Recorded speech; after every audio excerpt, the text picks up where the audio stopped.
And Audacity in 3, 2, 1. Hi, guys, and welcome back to the Barbell Lifestyle Podcast. I'm your host, Christina Lynn, and I'm here with my co-host, Marissa Roy. And in today's episode, we're going to discuss all things productivity and time management. Yeah, and I am very excited for this one because it's not directly related to fitness, but one of the best ways I think to be successful in fitness, but also just in life endeavors, is to harness good time management habits and actually have a structure and a schedule to your day. And that's kind of, maybe unrealistic for some lifestyles to have, a rigid, like at this time I do this and this time I do this type of schedule. But I think having some kind of structure that you can be flexible with is really important. So we're going to kind of get into kind of how we frame that with the start and end of our day, and then tips, tricks, and habits that we use to schedule and just be as productive as possible with our careers. Yeah, and I kind of wanted to just say in the beginning that some days I have great days, and then other days I have days where I'm not productive at all. So, Marissa and I are not robots. We are humans. We have days where we are not as disciplined as others, but we have definitely learned a lot throughout our time. And I think especially as coaches that we have evolved and we have learned how important it is to have a lot of structure within your day to be the most productive that you can be. Yeah, for sure. So I was going to talk about just putting my freaking phone away because you were like, I'm not always productive, but I think one of the biggest culprits for me is like, I could be on a roll with something and I'm like, ooh, I need to look up this person's Instagram handle to see if I can, if I'm talking to a client and I'm like, here is a photographer that I've worked with. Let me go find their page and send it to you because you want to work with them too. And then 30 minutes later, I go on Instagram and then I'm like, ooh, scroll, story. What was I here for again? And then I'm like, fuck, I can't remember. So then I just put my phone down, go back to work. And I'm like, oh shit. And then it happens like 3 more times. And then I finally get the link to the person. It's so bad. Yeah, I'm the same way. I'll do, and it's the exact same scenario where I'm like, I know I don't want to be on Instagram or social media because it is a time suck and it'll just like pull you in. And I'm like there for a specific reason, but as soon as I open the app, I'm like, ooh. Yeah. And I mean, and it's like that's kind of what Instagram is designed to do. They want you on the app, they want you scrolling. And so, but yeah, same thing. I'll put it down and I was like, I know that there was some reason I needed to be on there, but I don't remember. Go back to what you're doing and you're like, oh, shit. Yep, every single time. So like what I've been trying to be really conscious of lately is like when I have something that I'm trying to get referred to or like sending a link or whatever from Instagram, especially, I will write it down on my to-do list, like get this person this reference or whatever. And then I will go in and I'll be like chanting it to myself, like, remember to do this, go straight to their profile, like, do not deviate. And so, like, I've been better since I've realized that that's like a bad habit that I've developed. But I think aside from everything else we're going to talk about today, putting your phone away when you work is a really good tip for productivity. Yeah. And I'm like, I think that a lot of people have everything kind of synced up. Like you have a lot of your notifications that will come up on your phone, or I'm sorry, on your computer and like on your smartwatch. So I'll put my phone away and then I'll get notifications on my watch from my phone. And I'm like, oh, I need to do. And so it's kind of that cycle. So I know that there are some apps that you can actually turn off social media and you won't have access to them between like certain times, or like you could just put like a time limit on it for like 1 hour. That's ironic that my phone just went off and notified me right now about something on Instagram. But yeah, so I don't know what the apps are called because I don't use them, but I have heard about them and I'm getting to the point now where I do think I need to utilize that. during the work hours. Yeah, so I use one. So it's just a built into iPhone feature. So if you're an Apple user, then you already have it. It's in your settings and it's called screen time. And you can basically set up times to shut off non-essential apps. So pretty much from 10 p.m. to 10 a.m. every single day, I turn off all social media, all email, and it's pretty much just locked down. Like you can override it, but when you open the app, it's like darkened and like it opens and it's like, this is your time limit. I also have a time limit for 1 hour on Instagram daily as well. Usually I spend my full hour doing like content and like I'll post my post, I'll talk about it on my story, I will, respond to a couple comments, repost some stuff, and then by the time I'm done with all that, it's like you have 5 minutes remaining on Instagram. And so that's pretty much where I'm at with it. It's really, really helpful, especially with kind of winding down for the day. But yeah, I'm a big fan of those. I'm sure there's like apps that could probably lock it down even better, like without as quick or as easy of an override. But if you're an Apple user and you're just looking for like a prompt of like, hey, this is not the time to be on your phone, that's a really good one. I would definitely have to use that. But I think that's a good segue kind of going into starting your day Mm-hmm. productively. And so it is very, very easy to wake up, roll over. And a lot of us, I mean, who actually has an alarm clock nowadays? Like I do. really? Yeah. Okay, grandma. So a lot of people use their phone. And so I think it's really easy. The first thing you do is you turn your phone off, like your alarm off on your phone. And then, you're starting to check notifications that you got overnight. And then you want to open up Instagram and email. And so a lot of people start their morning just kind of in this like reactive state where they're reacting to whatever is notifications they got, text messages, emails. And so you kind of already wake up and you're like ready to start work, which, I think that some people think that is productive, but I think that there is a lot of uh Anxiety. yeah, it's pretty anxiety inducing, and I think it's better to start your morning off a little bit slower and like pour into your cup before you start kind of giving out and start working. Yeah, I actually have been having a pretty in-depth conversation with a client about this exactly. So she was just like, I wake up and I feel like an hour goes by with all of my morning to-dos and I'm sitting at my desk and I've forgotten to eat breakfast. And the issue we were trying to solve was eating breakfast, right? Getting some food Mhm. in. And I was like, can you just like outline your morning for me? And it was, I wake up and I scroll for like 15 to 20 minutes. I check my email, like I'm on my phone from anywhere from like 5 to 20 minutes. Then I go walk the dog. Then I come back, take my vitamins, and then immediately I have to go to work because it's time to log on.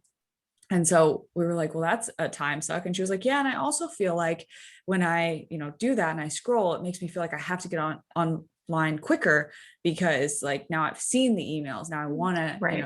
answer them.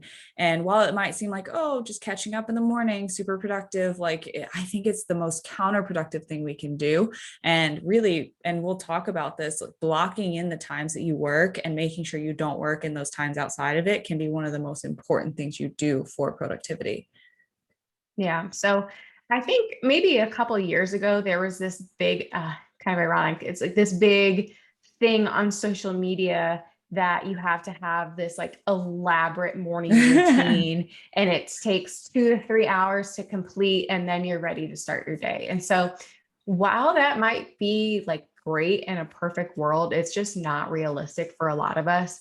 So while I do think that you should have some sort of morning routine that works for you, I don't think it needs to be this elaborate, like you wake up, you meditate for 30 minutes, like, I don't know, you go see a therapist and like, I don't know, like you have, I don't know, like I just think it's can be a lot. And so I think just trying to condense things, um, like, from the moment you wake up, making sure that you're not getting on your phone for at least 30 minutes to an hour, I think is really good. So again, you're not in that reactive state. You have time to focus on you. You're not thinking about work. You're not thinking about the notifications and text messages you have to get back to.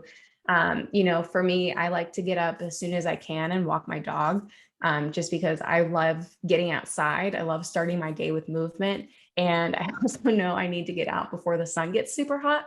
And I also love knowing that I get to start my day with my dog and she gets to explore and go outside. And it's really fun for her. It's kind of the highlight of her day. So kind of starting off the day that way is something that I really, really enjoy. And I love just kind of, because I think we talk about the circadian rhythm quite a bit. And so I think it is really important for us to go outside and get exposure to sunlight first thing in the morning to kind of help wake you up. And I think that movement helps as well. Also, it's really great for digestion. I know a lot of people struggle with that sometimes in the morning. A lot of our female clients do. So getting up, drinking like a huge thing of water and going on a walk is really, really nice for digestion. Yeah. And I personally am not the movement type in the morning, but I do have like an hour turnaround, like the client that I described. So I'll kind of go into mine as an example because I think I've actually reflecting on it, doing a pretty good job with just staying away from the phone. So I'll usually wake up at 7 and so I have an alarm clock. I have to talk about this. So I have an alarm clock, but not necessarily for the purpose of like, I don't have my phone plugged in there too, because I do. It's actually an alarm clock that has like charging plugs on it.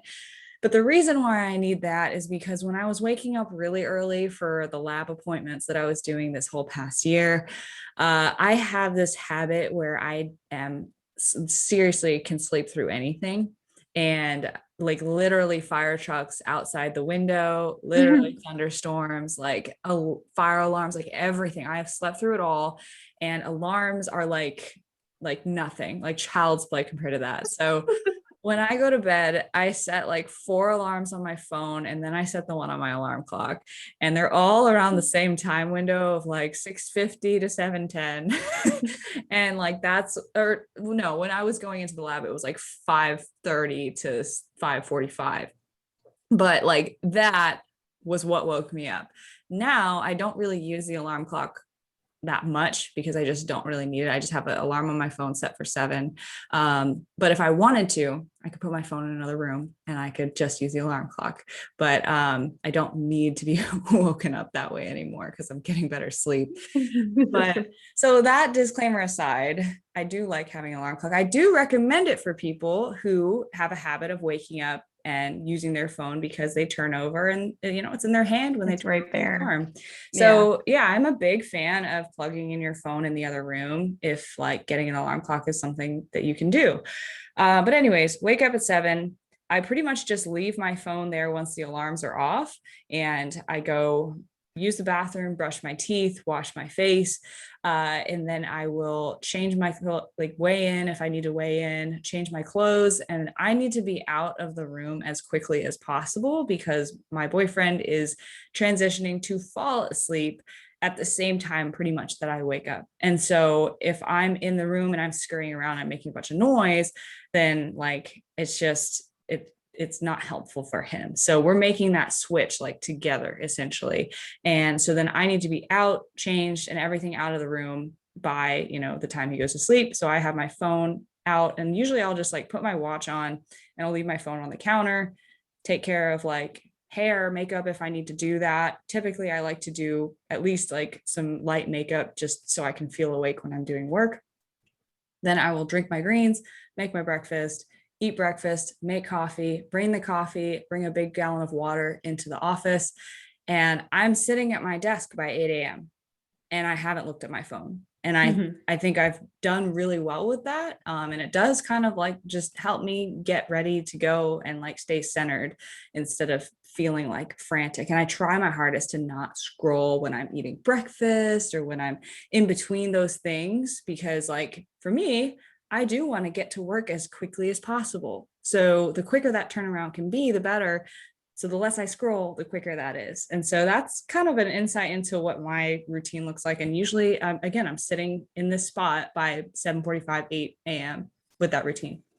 Yeah, I love that. And so I do something similar. So, wake up, use the bathroom, and then I'll put on foundation and maybe do like my eyebrows or something. And so I always do foundation because it has SPF in it. And so I want to make sure that I have some sort of sunscreen on my face before I go outside, even if it is 6:37 in the morning. And also, like you mentioned, it just helps me feel a little bit more awake and more of a person. So I'll do that. And then I take Sadie on anywhere from like a 20 to 30-minute walk, come home, and then I feed all the animals feed my zoo. And then same thing during that time where I'm kind of having them get breakfast, I'll make my big thing of greens. And so I always make sure that I start my day with water before I have any sort of coffee. And then same thing, I'll be making my coffee. And then it just depends on how I'm feeling. So while I do think it's really important to have a schedule, I might not always want breakfast right at that time. So if I am hungry, I'll grab something. If not, I will grab my coffee and, like you said, my water, and then I'll sit down in my office and get to work. And so some days it's right around the same time. And other times it's not. It just kind of depends. But I do like to be sitting down by like 8:30, 9 o'clock to get to work. Yeah. So really just the takeaways from this is that starting your day productively really comes down to eliminating those distractions and Mhm. making sure that you're taking care of you first. And it can be a quick turnaround. I think I could probably do everything I just listed in 30 minutes if I really wanted to. But it's just, if you do have an early start time for whatever you have to log into, like you can make that work, but eliminating the scrolling is probably going to take away a lot of that frantic, like, oh shit, it's this time. I need to roll over and just be in my pajamas when I start work and, just grab my coffee and go. Like, I feel like even with the work from home now that most people, or at least a lot of people are doing, it's like we still have this like, oh, I gotta, get up and go type of mindset. And we've just kind of gone from getting up and going to commute to now like wasting some time with scrolling and just being at home because we have the luxury to, and then kind of rolling into our day in that same kind of frantic reactive mindset that you mentioned. So yeah, I'm a really big fan of just, if you can plug the phone in the other room. It's something I really want to start doing. So maybe I'll start today after this episode. Yeah, so I do that. I do it when my husband is home, because if he's not home like he is right now, then I like having my phone by my nightside just in case something happens and I need to have quick access to it. And also because I am blind without contacts or glasses. So it'd be like awful if something happened and I'm frantically running around trying to find my phone without being able to see. And so I always do that just in case anything goes off and I need to do that. But when he's home, I absolutely keep it in the other room. And I really, really like it. And I think I've talked about this before, but a couple of years ago, back when I was living at the apartment, I was having a lot of trouble falling asleep.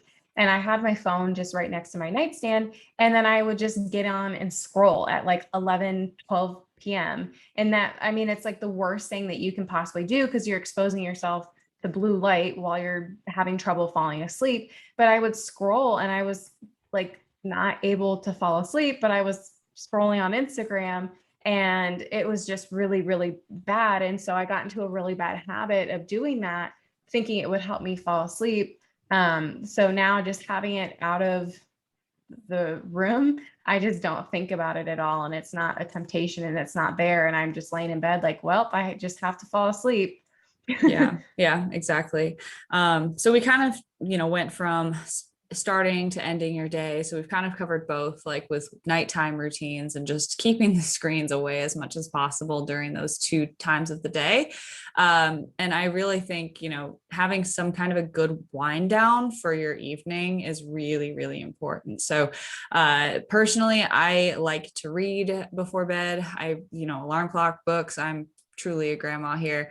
But like I have been trying, I love the self-development books. I love the, all of those types of things, but I can't get myself to pick that up instead of my phone before bed because it's just not exciting enough. So what I've been doing is I keep my nonfiction for like whenever else I can read it, whether it's the weekend or, maybe in the mornings, but I have a fiction novel that I read before bed, because like that, I'm like, ooh, I can't wait to see what happens next with this story. So I want to pick it up and I want to read it. And so that gets me through, a couple of chapters. I'm able to keep the phone away and I'm able to like really just let my eyes droop and like I'm ready to sleep. And most of the time I'm like falling asleep by the time I'm like finishing a page and I'm like, all right, I think it's time to call it. I'm about to pass out. So Yeah. that's actually a really great like natural way to just get your eyes to start drooping.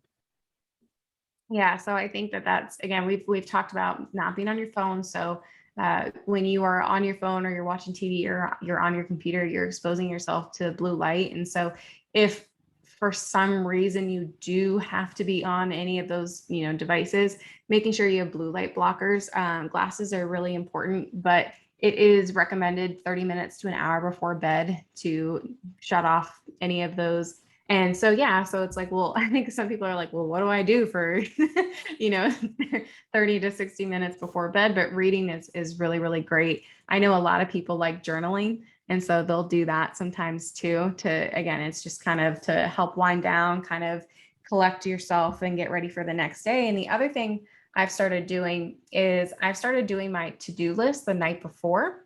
And so that way I feel like it helps a little bit with my anxiety, that I'm not like, oh my gosh, I like when you're in bed and you're like, I can't forget to do this. I can't forget to do that. It's kind of like, well, I know I've already planned everything for the day before. So I don't have that, like those moments of anxiety while I'm falling asleep. And then I feel like when I get up and start my day, I already know what I need to do. It's already written out so I can focus on my routine and then kind of get to work.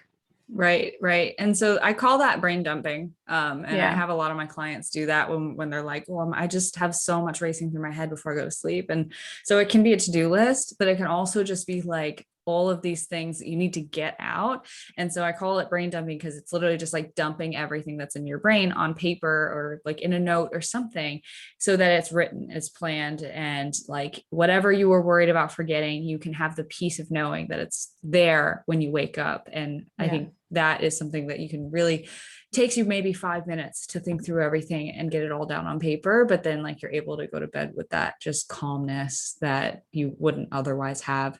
So yeah, I'm a big fan of that. And then finally, just making sure that you get good sleep, having Mm-hmm. good sleep conditions.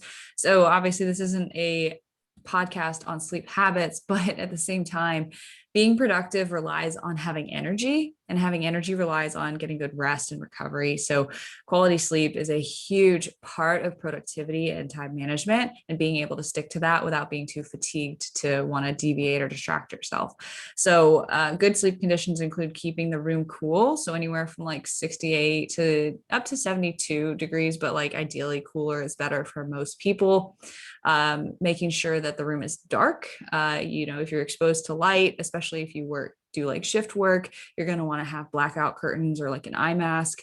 Having some kind of white noise or noise maker. I know some people have the noise makers that make, rain noise or forest sounds or like just background noise that's not distracting, that can help calm you down.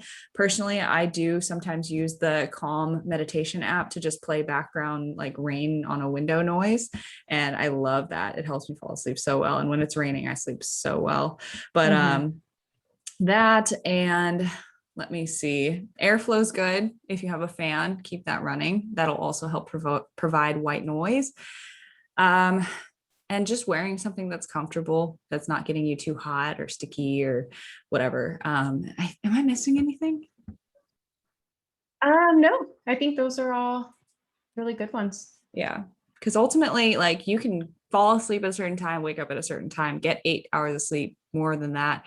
And if it's not quality, like if you're not actually resting well, say it's too hot, you're tossing and turning, like that can really impact your energy. Just because you slept 8 hours doesn't necessarily mean it's a quality eight. So just trying to make sure that you have those boxes checked as well.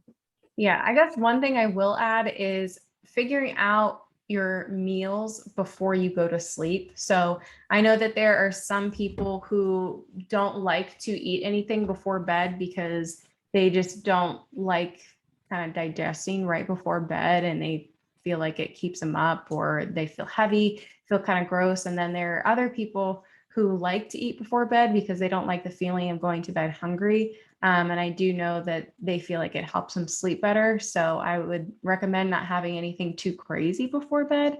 Um, and kind of just figuring out like what meal or not eating a meal helps you sleep better.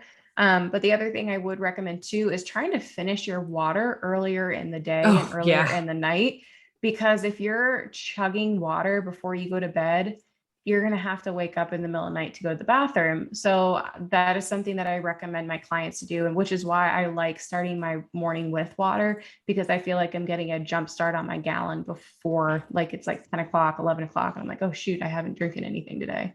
Yeah, yeah. And like drinking the rest of your gallon for the sake of drinking a gallon at 11 p.m. is not worth it at Yeah. all. So, like, really just trying to front load that water intake. And I personally probably get 2/3 to 3/4 of my gallon, sometimes the whole thing done by like 2 or 3 p.m. And then after that, it's like whatever is in my pre-workout drink, whatever is in my post-workout shake. But other than that, like I'm just kind of sipping water or like, just kind of just twiddling my thumbs with it because I can, right? And so like then it's kind of tapered off from maybe 3 4 p.m. onward. So that's what I like to do. And I know that's a pretty aggressive approach, but what you really want to do is get hydrated and stay hydrated throughout the day. The timing can actually matter to be beneficial throughout the day. So what you want to do is get hydrated as soon as you wake up, like Christina said, and then just try to keep that throughout the day. And usually if you focus on that, you're going to be able to taper off and not have so much before bed, because you will wake up to pee like a zillion times if you do that. Yeah. And so just having that interrupted sleep, while it may not seem like a big deal because you're like, well, I fall asleep like really quick afterwards anyway. But if you're doing that a couple times a night, like you're interrupting your sleep cycles. Yeah, yeah, for sure.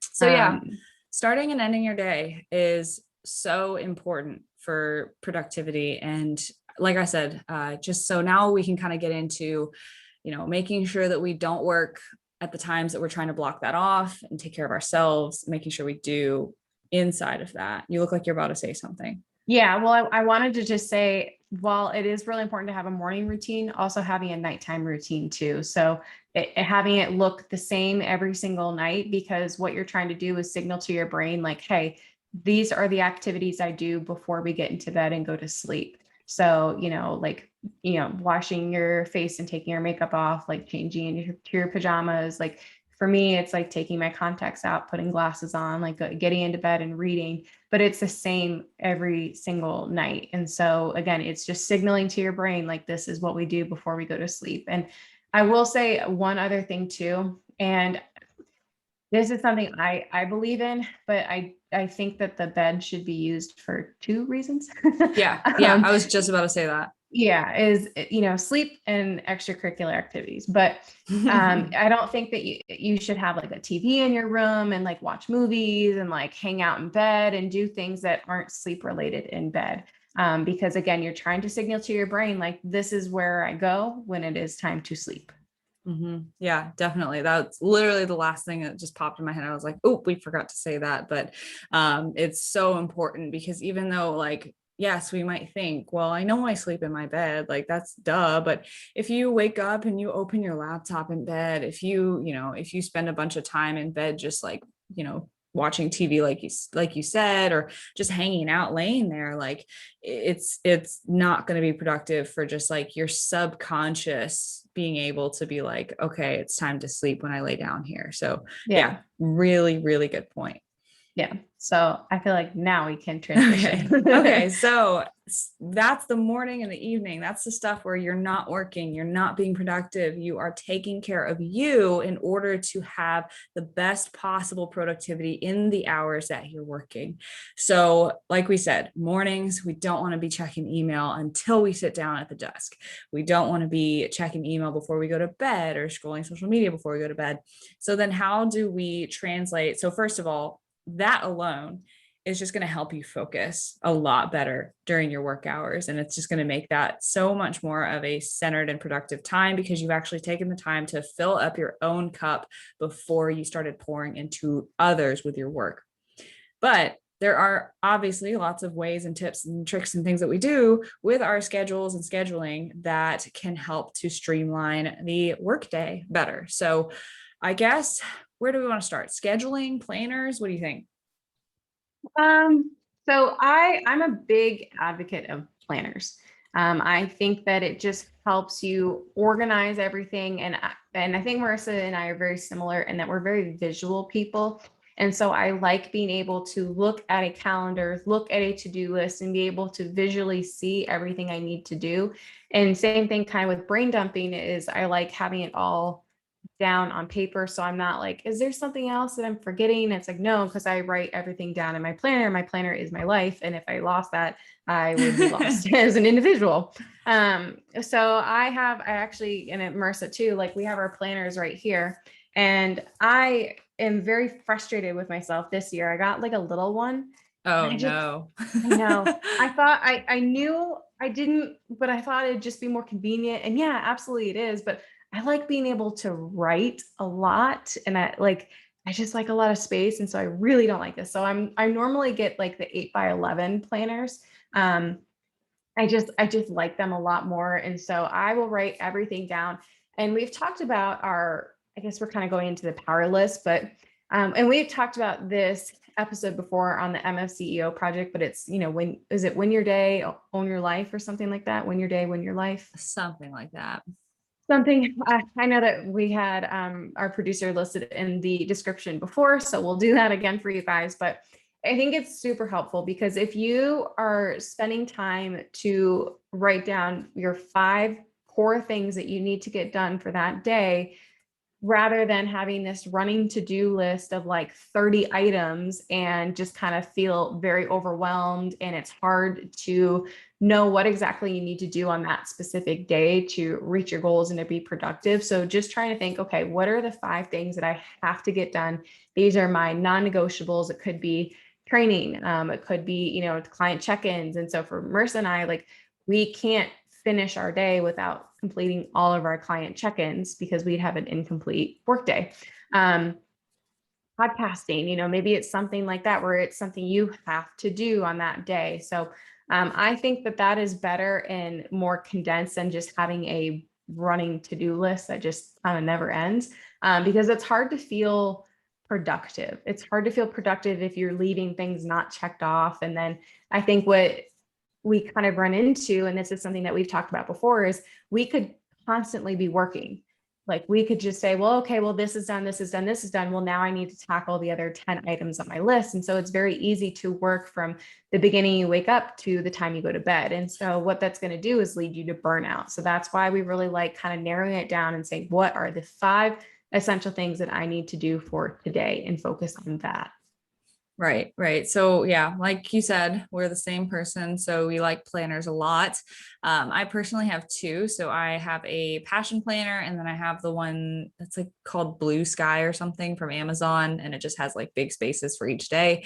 I've shown people my planners before in person and like through the school year, and like what it looks like when I cross everything off. And like people are just like, I don't know how you have so much to do every single day and how you're not insane. But so yeah, I have the passion planner because it's a weekly planner that has every single day listed out by timestamp every 30 minutes. So what I do there is I actually just track my hours because I work a non-conventional job. So I don't have, 40 hours to log per week. So what I do is I block off when I start my workday, what I'm doing in each kind of block of time. And then I color code that and count it towards, okay, I spent this many hours towards my business, whether that's the podcast or Instagram or client check-ins. And then I spent, this much time working with core nutritional stuff. I spent this much time on school. And that way I can see how I'm dividing my time and how productive that is.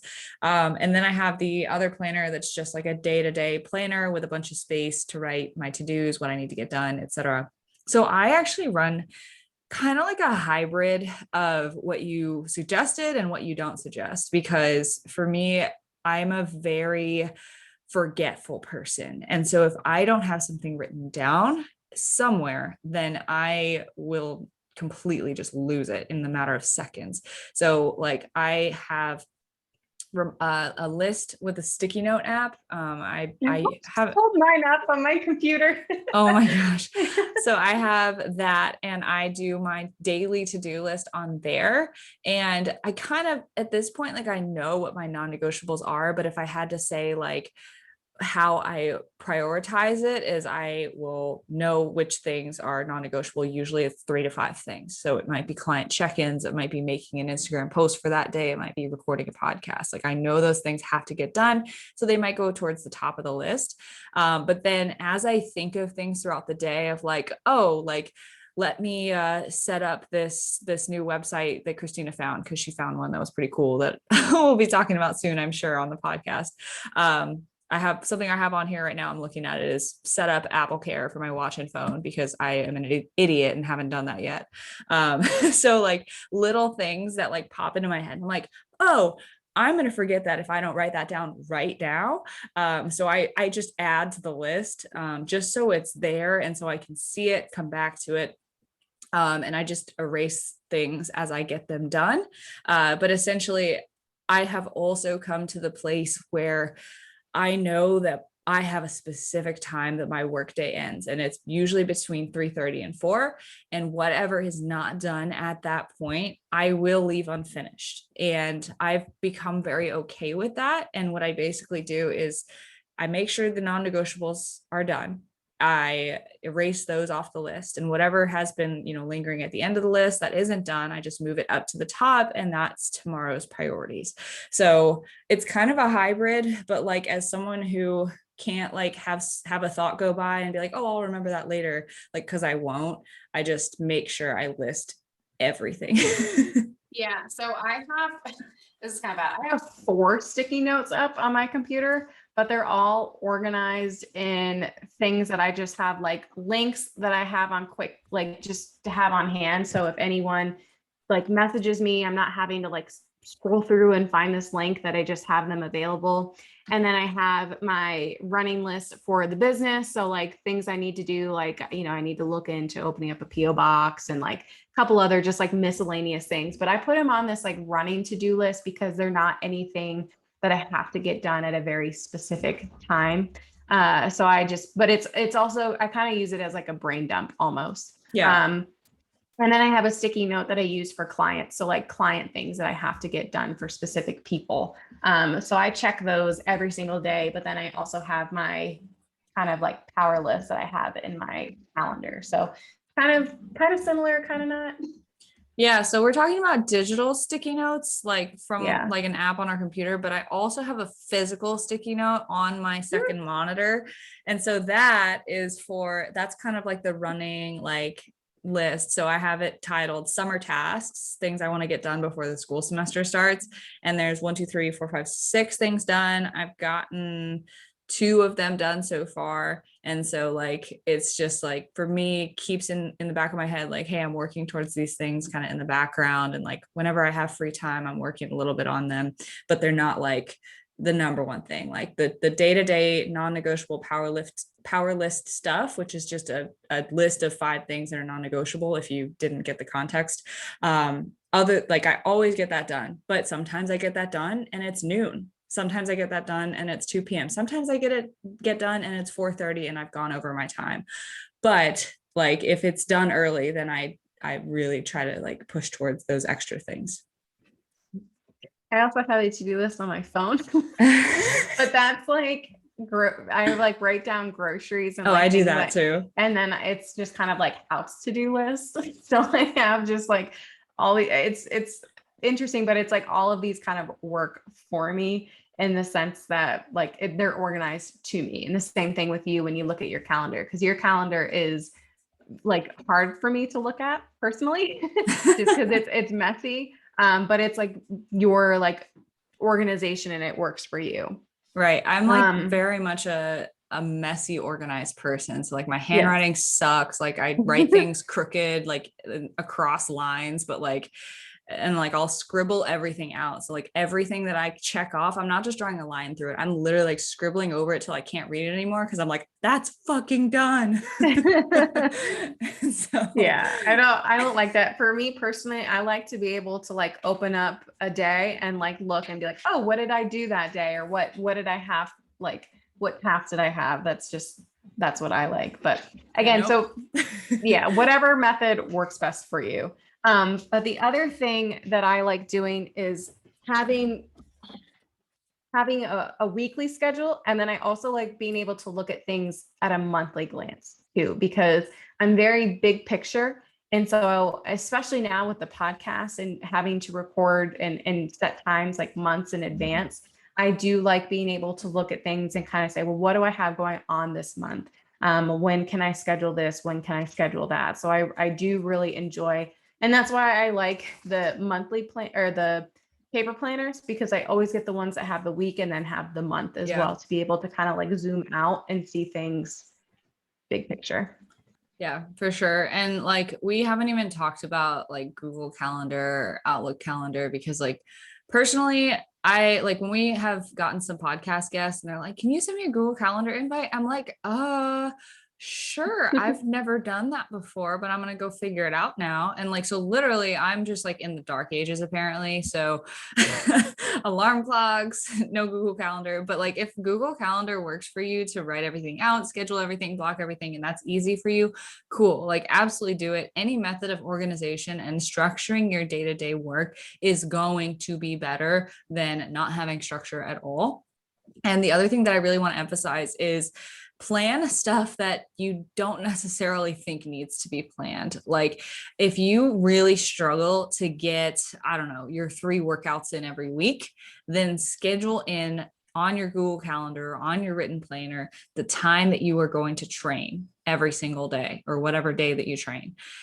Schedule in the time that you're going to take a lunch break. Schedule in the time that you're going to get up on and stretch, in the middle of your workday. Like schedule that stuff in, because that's the stuff that we just will skip if we're like, ooh, I'm on a roll, I don't want to stop working. Like that happens to all of us. We all love our work. Well, maybe we don't, but like we get carried away very easily. And I know that a lot of the people that listen to this podcast identify strongly with us in terms of our mentality towards work and life and everything that we do. We want to be high achievers.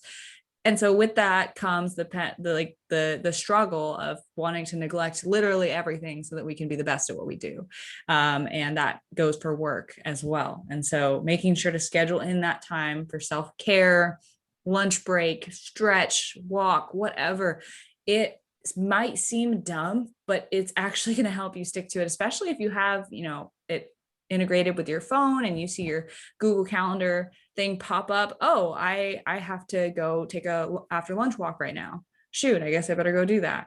So like it can really, really help with that as well. I think scheduling lunch is super important because, again, a lot of my clients are working from home, or they're in a very like they're in an office setting, and again, they can get into that habit of like, oh, well, I just need to continue working. I can't take time for me because I have all this work. And so, like we've talked about before, like if you are not eating and you don't have energy and you feel sluggish and you feel tired, well, it's not really doing you a lot of good to power through lunch and feel like crap. So take, 20, 30 minutes. You can eat at your desk. I know some people like to go into the lunchroom, like social, like interact with people. I'm not that person. I like to sit in my desk and eat. But or however it is, if you're sitting down at your house, like just stepping away from work for a little bit, recharging and coming back, I think it's really, really important. So if you're that type of person that skips lunch, it might sound silly to like schedule it in, but it's really helpful. Yeah. And it might seem counterproductive, but in fact, taking that 5, 10, 15, 20-minute break away from your computer can really help you to just kind of think through things and come back, like you said, refreshed. And not only lunch, but I really like to promote just like quick little breaks on the hour. So if you have an Apple Watch, then you know that your watch tells you to get up at the like last 10 minutes of every hour so that you can get like your stand point for the hour or whatever.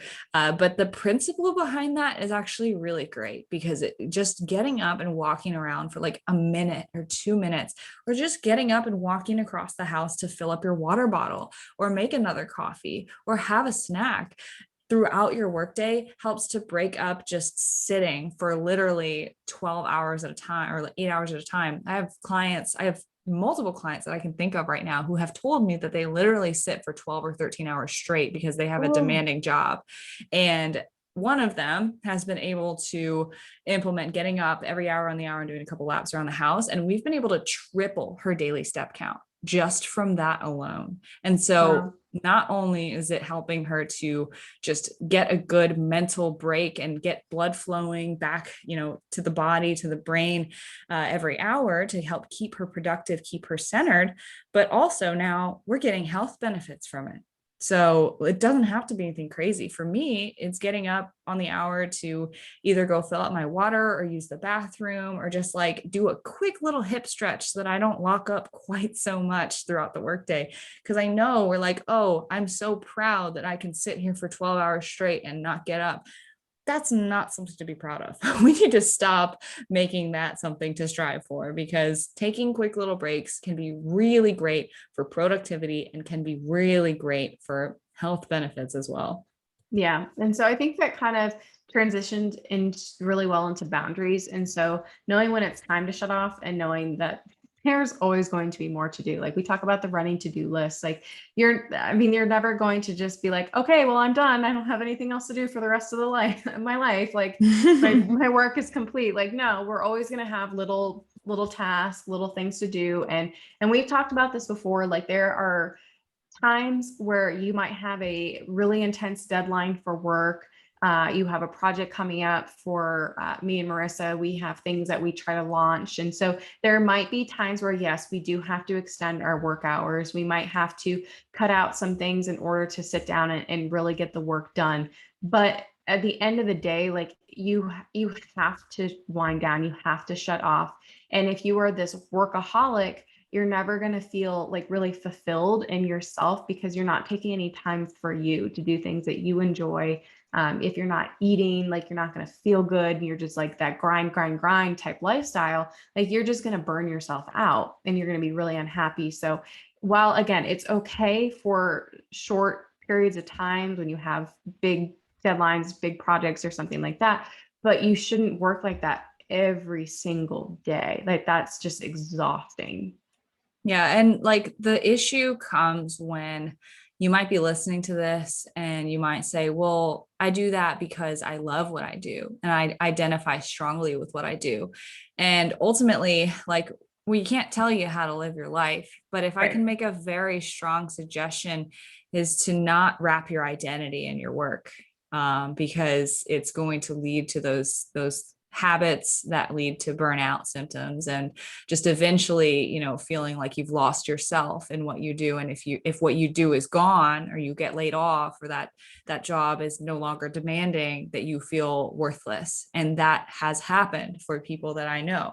And it's really, really, it can be crushing. So something that I personally have implemented, like I've mentioned a couple times now, is my time that I'm finished with work is right now usually 3:30 to 4, and sometimes I can be done at 3, and like if I don't want to add anything on or take care of a couple of miscellaneous things, I can just log off then. But usually 3:30, 4, and then when things are busier, it's 4 to 5-ish, but like I'm never working after 5 p.m. and it doesn't matter what phase of life I'm in. It doesn't matter, what I'm balancing. I shut off. I say that is everything that I have for today, because ultimately I give, and every job has a different demand, right? Like some have mental, cognitive demands, some have emotional demands.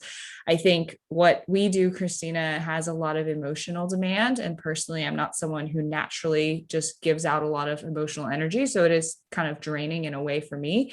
So when I go through a full day of client check-ins, I have to shut off at a certain time because like there's nothing left. So when I finish for the day, if I tried to keep working, it would just be low quality and shit work. And so, like, really knowing when that point is for you, depending on the nature of your job, and knowing that you can cut it off. And this is something that I've actually, like, as I've come into adulthood, noticed and have almost envied about my friends who do work the types of jobs where, like, once you log off or once you leave the office, like, and you just leave it all there, because we don't have the luxury of that. Small businesses don't have the luxury of that, because there's always something going on. There's always a chat going off.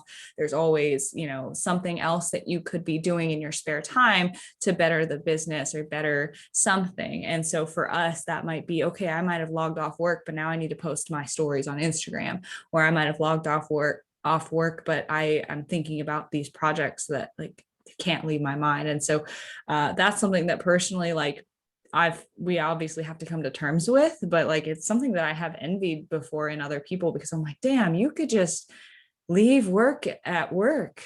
And, like, learning to do Yeah. that in your own life, even if you work a job that does kind of come with you, learning how to make that boundary better. It doesn't have to be perfect. You might not be able to leave work 100% at work, because that might not be the nature of your job, but trying to make that boundary stronger. So for me, that's putting my phone away at a certain time, spending quality time with people that I love, and knowing that there's always going to be unfinished stuff that I want to do, and kind of being at peace with that has really helped me to just be more productive towards actually working towards those things when I have the time to, and just letting them sit when I can't. Yeah. So yeah, I like what you said about like leaving work at work, because with what we do, we always have something. So I sent Marissa a meme the other day where it's like normal people, and, like, they're sleeping, and it's like small business owner and their eyes are like wide awake, and it's like, new idea. Should I change my logo? Should I start a sale? Like, I need to find a good vendor. Should I take another training? Like, should I keep working from home? Like, I need to make reels. Like, I'm not sure. I could probably find a video on it on YouTube. So it's like, yeah, that's why brain dumping is helpful. But at the same time, it's like there's still so much that we do think about Right. all the time. And so it is like helpful to kind of train your brain, like, hey, when I take step away from my laptop, like I think it's, and this is what I try to tell people too. Um, when I was working in the office, I found it very, very helpful to leave at my contracted time and not stay later. And of course, again, if I had specific deadlines or anything like that, then that would change. But most of the time, leaving when my contracted end, because I'm not getting paid for anything additional than that. And I liked to go to the gym immediately after, because it helped me switch my mind from work mode into, now I'm on my time and I'm doing things for me. And so that really helped me transition and not think about work anymore, go home and then go into like house mode. So similar, if you are working from home, like when you shut your laptop down, like that is it. Like, don't open email again, because this can be really bad. Again, right before bed, if you're checking your email and you get a disgruntled client, or you get some fire that you have to put out, like you can't do anything at 12 o'clock at night, 11, well, you shouldn't be going to bed that late, 10 o'clock at night.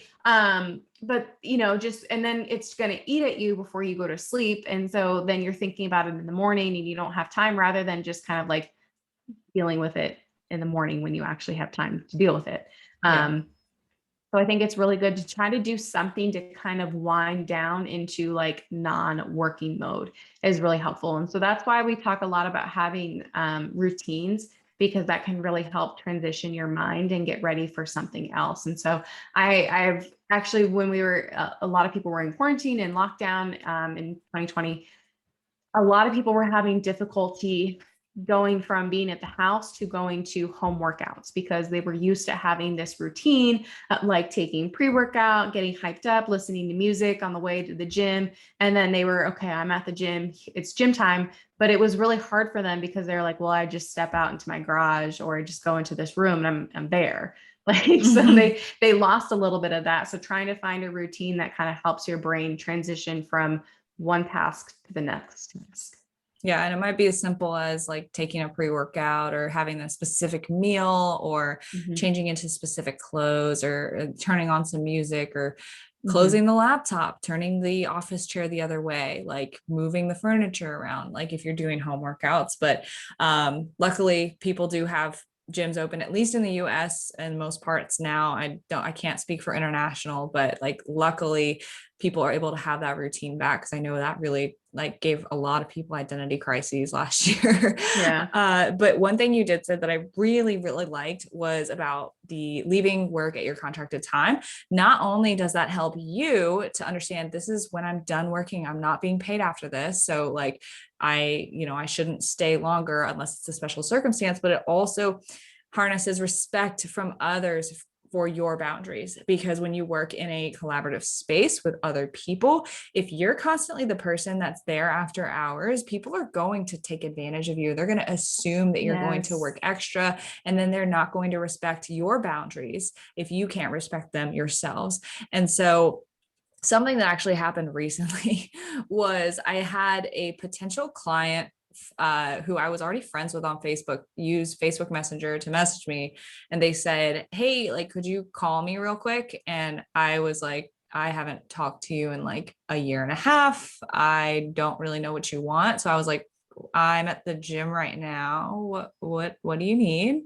And they were like, "I'd love to talk with you. Could you just call me like at like 8 or 9 p.m. tonight?"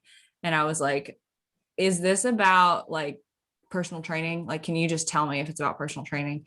And they were like, "Yeah." And I was like, "Okay, here's my link to book a call within my work hours. Please use this link and we can talk in a couple of days."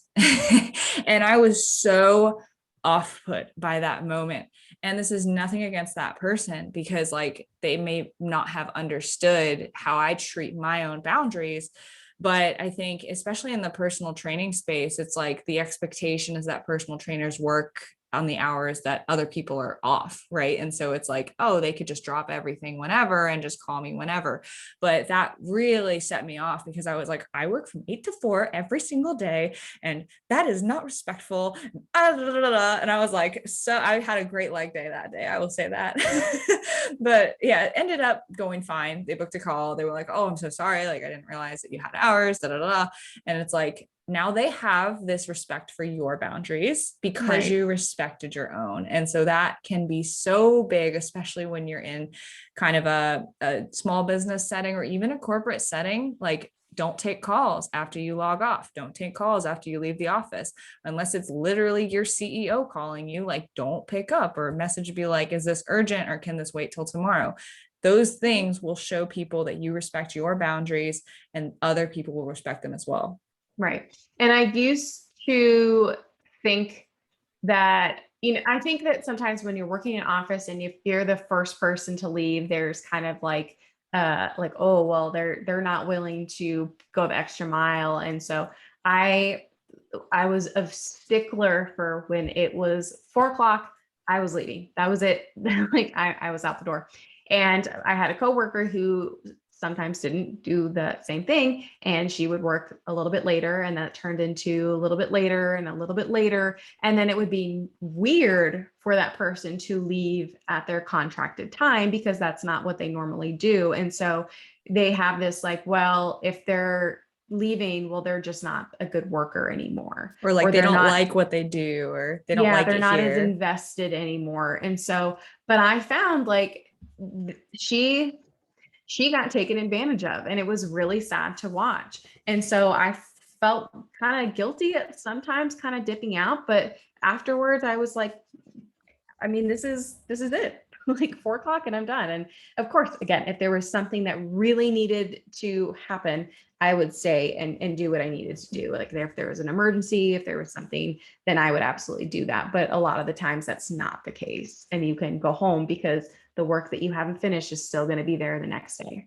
Yeah, yeah, absolutely. So I think that's really good on setting boundaries, because will just make your whole workday so much more structured. It gives you a shut off time, and it just allows people to respect your boundaries so you can better stick to your own schedule throughout the rest of the day and through the rest of your routines. Because what would have happened if I took a call that night at 9 p.m.? Like, I would have been so thrown off for the rest of the day. So like that really like just, I was so proud of myself, but also very angry in that day, because I was like, damn, like finally when I respect my own boundaries, like this happens. But Yeah. that was a good example. And again, nothing towards that person.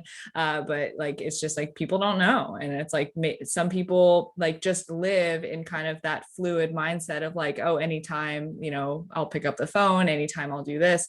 And like, especially if it's work related. And so a lot of people live in that flow, and it's not normal for them to respect boundaries, but it can be so important for your longevity in whatever your career is, Yeah. especially if it's a small business related thing. Yeah. Yeah. So I think that now that we've kind of talked about boundaries and planning, we're going to get it down to like the nitty gritty of like what to do during your actual workday.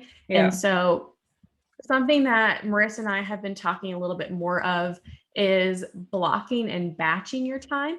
And so this is something that we didn't normally do, but it's something we're trying to transition to, is having, like, for example, because we are in that luxury of being able to kind of create our own schedules, creating, I used to just kind of do check-ins and I would spread them out Monday through Friday. And I would just say, well, I'm a coach and I just want to do them so I'm not overwhelmed and have like 20 clients on one day.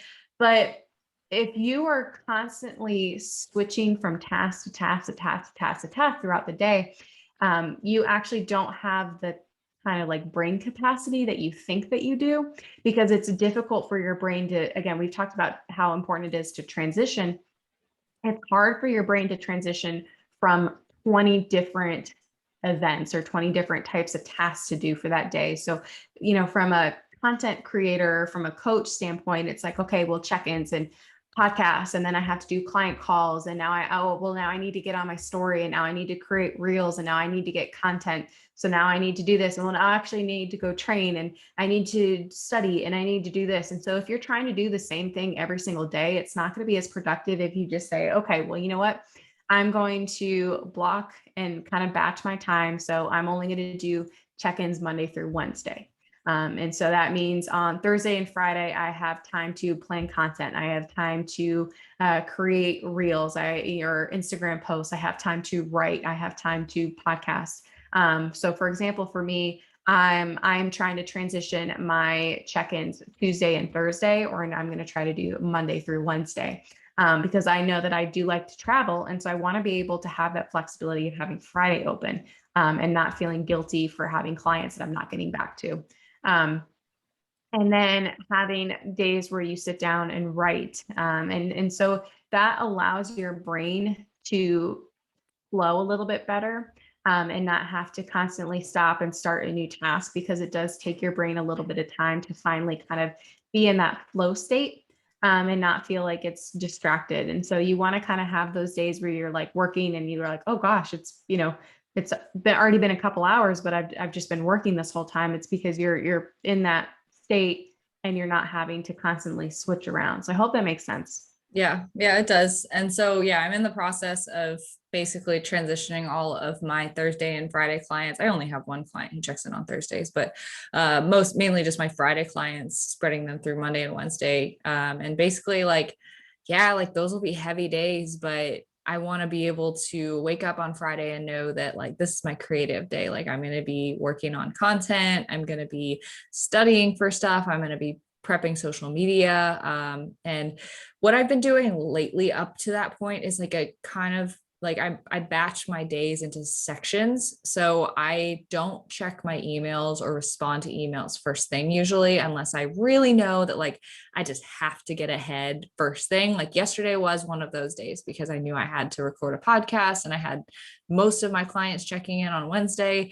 And like I just knew I wouldn't be able to finish by 4 if I didn't start early. But typically I try not to be on email in the beginning of the day. So I'll usually spend the first hour or two of the day working on some kind of content for social media, as well as maybe studying for a certification that I'm doing.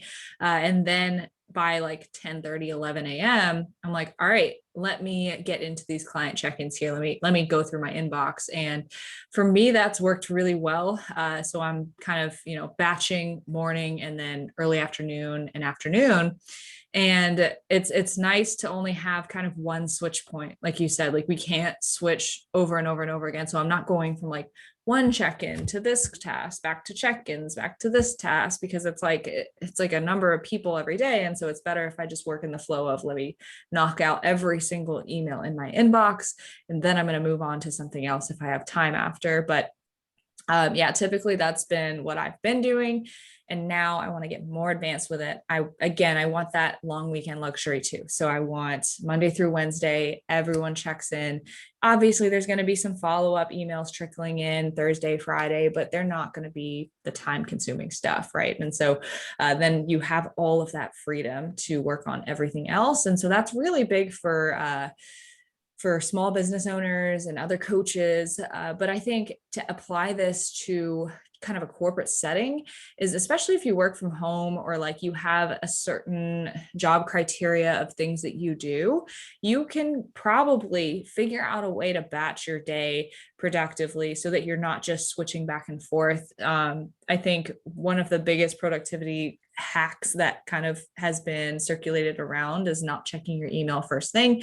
So we said that for starting your day and not scrolling on your phone to check your email, but also like when you log on to work, unless it's absolutely essential, maybe push off the emails for like 1 hour, just get a couple of like essential things done first and then start reacting to emails. Cause again, it starts your work day off in that reactive state of like, oh, this person was upset. Like, especially like, let's say you worked in customer service and you open your inbox to like hundreds of angry emails about something. Like I can't even imagine, but like No. starting your workday with something else that you can knock out that can make you feel successful, and then getting into that state probably would be ideal. But obviously, you can't tell you how to work your job. But if you do have the luxury to batch things, it could probably be pretty productive. Yeah. And the other thing that I would recommend doing too is starting your day with the hardest task that you have to do. Yes, I love that. So if you know that you have this like looming big, really difficult thing, instead of putting it off and putting it off, because it's just going to be in the back of your mind that you have to do this, just taking that task, getting it done, and you're going to feel so relieved. And then your easier tasks that don't require as much, brain energy or as much thought, you can kind of just do at the end of the day. And they're a little bit more mindless, rather than doing it the opposite way, because then you're not just going to have as much like brain power there that you're able to commit to that really difficult project. So the other thing that I like doing is timing yourself. And so say like I have 1 hour or 2 hours to get to all of my check-ins that I need to do. And so I have found that that is really helpful for me, because if I sit down and I'm not commuting right now, so I'm like, well, it's 8 o'clock and I have 8 o'clock until 4 o'clock to do all my check-ins.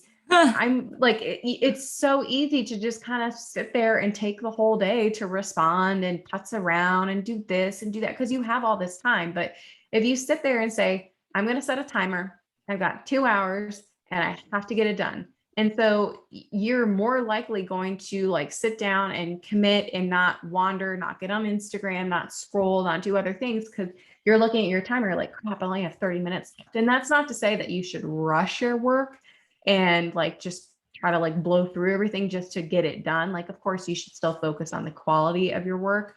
But I have just found that that helps me, because if I have certain things that don't necessarily have a deadline, it is very easy for me to just sit and take a lot of time. And especially when it comes to decision making, that Marissa and I feel like I've gotten a lot better at this, but I used to have such a perfectionist mentality.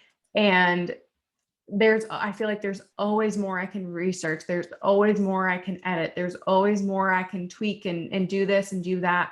And so it was very difficult for me to make a decision, especially if there's no deadline.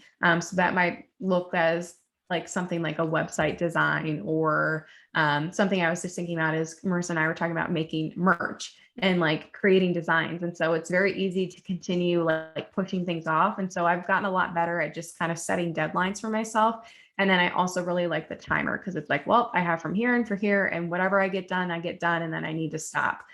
So if I know I want to get something done, then I have to be a lot more diligent about my work. Yeah. Yeah. I like that. I've actually never used a timer uh, to do that, but that makes a lot of sense. For me, it's really just putting the phone away and I can stay on task, like no problem. But yeah, I think personally, I kind of go into deep dark holes pretty easily when it comes to client check-ins. So like I do them in little batches of like, I'll watch a couple client videos and then I'll, write out my responses while I'm listening to them. I'll edit all their Excels. And then I like to actually record my video responses back to back because I'm like, I have to hype myself up to like be my like best self and like be really energetic for them. And so like what I'll do is I'll have like 3 emails where I have everything that I want to say written out pretty much. All the Excels are done and reattached. And then I just have to like put on my face and like talk through everything. And so I will do like video, send. And like that's like it's really weird, but like that's like really what I have enjoyed. And then so yeah, when it comes to the timer, I feel like it's really just when I think of something that I need to look up, and the issue we were talking about at the beginning with Instagram, if I'm not doing that, I can like blow through stuff, but like it's literally just that. But be worth a shot to try. I just don't Yeah. know like the average of probably like 3-4 hours on the busy days. Yeah. Thinking So about it. it's just, I mean, so the other thing too is something that you can do is like, okay, well, I'll work for 30 minutes and then I'll do something else for 5 or 10 minutes. Like whether that if you feel like you can get on social media for 5 or 10 minutes and be like, oh, it's been 5 or 10 minutes, boom, phone down. All right, now it's back to work. So you can do something like that too. Personally, I like just kind of saying, I have 1 hour to get this task done. Like, let me do it. Um, because again, I am that type of person. If I feel like I have a lot of time, then I'll utilize that time. So trying to be a little bit more efficient in that sense. Right, right. And it's really hard too because I want to just have the phone away all the time. But like ultimately, for a lot of stuff, I have to have it out because I might be like recording someone's check in and I'll be talking and talking. Oh, this has happened multiple times. I've said, the client has said like, oh, I just haven't had an appetite. I think it's because of the heat. And I'm like, oh yeah, that's totally a thing. I've seen a post on it that's actually really well done. Let me go send that to you once I finish recording this video. So I'll finish recording the video and then that shit will happen again. So like, and it's just like, that's just part of the job. Like the phone kind of has to be a part of it if I'm gonna, do that. I mean, you could do it on desktop too, but it's just sometimes easier. But yeah, it's kind of integrated, or you have a client who like you say, hey, can you just send me some additional information on this? Like you could just shoot it via like a messenger or Instagram DM, like so I can get that real quick before I finish your updates. And so then they send it to you and you check it on your phone. And so it's like, it's kind of like there. So like just trying to manage that as best you can and trying to keep it away as much as possible or as much as your job will allow. Because I know other jobs have Slack, Messenger, and Slack's constantly popping off. You have to be checking that. There are, you can have it on desktop too, but like most people just don't. And so it's just kind of integrated and just learning to work with that as best you can. Yeah. And so something that you just made me think of that lost my train of thought because I have my Slack messenger up on my computer and it had just went off. um, shoot.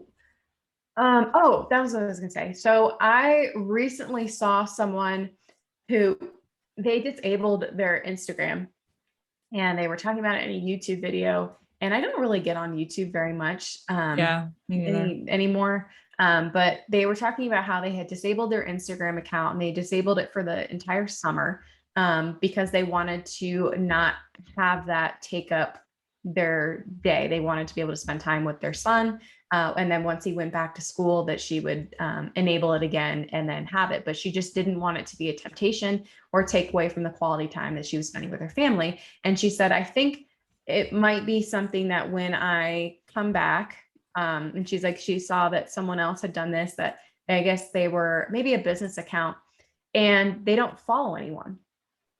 They have like 140,000 followers themselves, And but follow they zero. personally follow zero because when they get on social media, they don't want to be distracted by other people and they just want to do what they need to do on their Instagram and then say peace. I've seen that. And I've seen that yeah, before. and it's so interesting. I was thinking about that the other day and I'm like, well, I think back in the day, I really appreciated Instagram a little bit more than I do now because I felt like the content was very much like educational and it was more kind of like long form.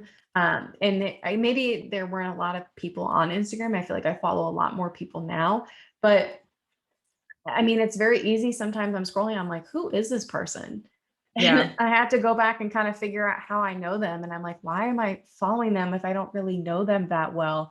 And so every now and then I will go and like kind of purge the people that I'm following because I just don't want to be following that many people. And it's not like because I feel like I'm better than anyone, or it's just, I just don't want to have, I don't know, a lot of people that I'm like feeling like I constantly have to refresh and I'm not seeing the content that I do want to see, even though Instagram feels like they can do that for me. um, but I just feel like, I mean, that's such an interesting concept. And I don't know if I'd be able to like get on Instagram and not follow you or not follow, like very certain people. But it is a very, very interesting idea where it's like, well, I just know that it's not serving me to Yeah. spend all this time and to be like, just kind of get in and do what I need to do and then get out. I I love that. And I'm the Too. same way. I'm thinking like, I don't know if I like could, because like there's just people that I actually want to keep up with. Right. But I could probably dwindle my list down to 50 people or less. So, Yeah. and Yeah. I've So it's seen an that interesting too. concept. Yeah, I love that. I love that. So I Yeah. guess before this episode gets too long, good discussions though. I really, really like where we've gone with everything. I just wanted to touch on one more thing when it comes to time management. And this goes out to specifically, I'm thinking about mothers, but just in general, busy people, and you have loved ones in your home, ask for help when you need it. That can be with taking care of your kid, babysitting your pet, helping you with chores, outsource to people that love you and want to help you. And obviously, they have stuff going on in their lives too. But, there is, you can probably pick up some of their slack. They can pick up some of yours in ways that help serve each other. So I'm thinking of a specific client of mine who is a new mother, and her daughter is probably only 1 or 2 years old now. I should probably know that, but she's young and she needs to be taken care of like pretty much all the time. And she loves training. She absolutely loves training. She trains 3 times per week. And she has recently gotten into a situation now where she no longer has her parents living with her to help take care of and babysit the baby when she needs to go to the gym. So we were like, okay, how do we do this? We tried some home workouts. She was like, I just can't, I can't go back to this. Like, I hate it. Like, I absolutely hate it. And she was like, I love being at the gym. Like, I've really found myself there. I need to make time for this. How can we do this? And so I was like, who do you have in your life that could come over and just babysit for like an hour and a half, like to cover your commute time there and back and the time you spend in the gym? And her sister-in-law was actually able to do that because her husband works full time. So that wasn't doable, but she was actually able to outsource and get that help that she needed just for 3 times per week. And a lot of times the communication there just needs to be, hey, this really is important to me and it makes me feel like my best self and the best mother that I can be, or the best wife or coworker, husband or father or brother that I can be. And I really don't think I can function my best without this. Would you be able to carve out some time to help me, take care of this X, Y, and Z so that I can make sure I get done with this, whatever it is, something that probably serves you. Maybe it's the gym, maybe it's meal prep, maybe it's going to the grocery store.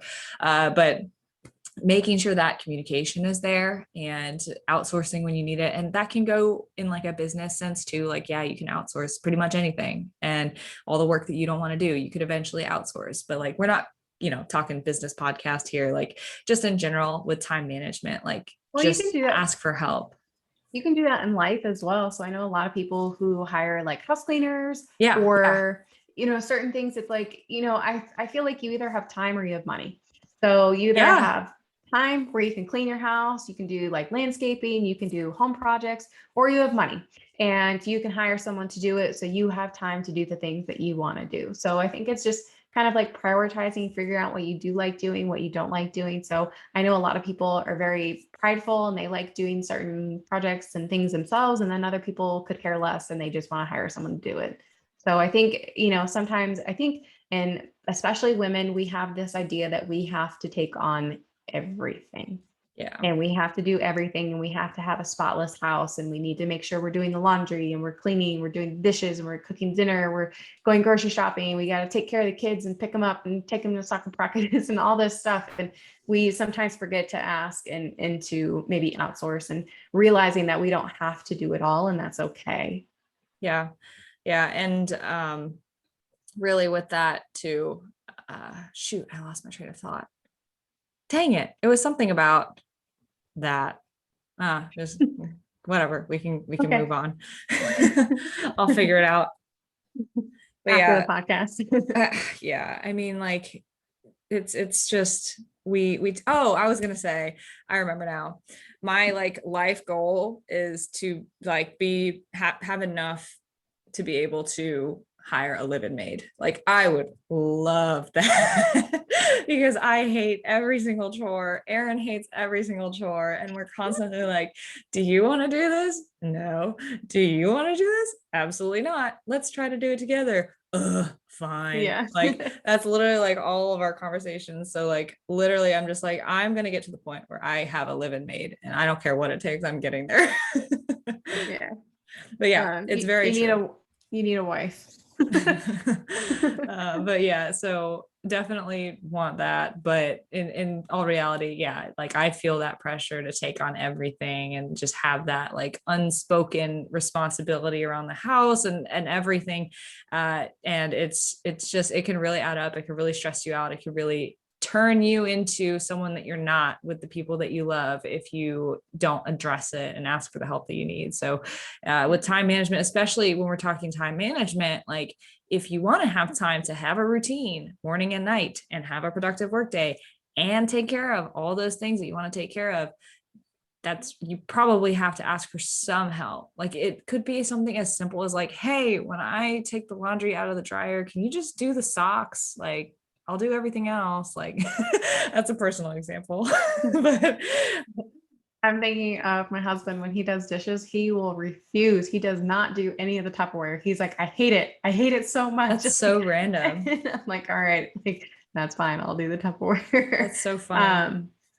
Yeah, but I think the other thing too, and this is something I almost kind of wish that we had talked about earlier. I know we're kind of winding down, but the other thing that you can do is be realistic with yourself and audit your time. So if you've never kind of like written down every 15 minutes what you're doing and how you're spending your time, if you're watching 3 or 4 Netflix episodes a day, or if you're scrolling on Instagram for 2 hours, but you at the same time feel like you don't have time for things, trying to be a little bit more realistic and say, okay, well, I'm going to limit myself to, an hour of screen time. Like Marissa was saying, I'm going to limit myself to 1 episode a day. And that way I have time to do other things. And I just need Yeah. to be a little bit more disciplined with my time. So that's when, the time blocking and batching can really be helpful, but also being realistic with yourself and seeing if there's anything you can cut out of your day to make it a little bit more productive.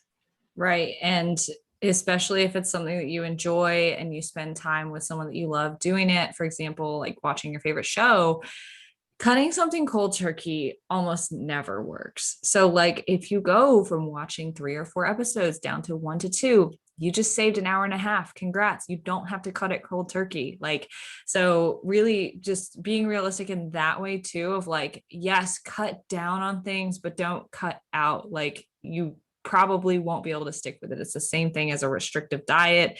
If you cut out sugar for the rest of your life, that's probably not going to end up panning out. Right. And so thinking about your time and the things that you enjoy and love doing and spend time with others doing in the same way. Right. Because it's like food is social. We need to keep those things we love in moderation.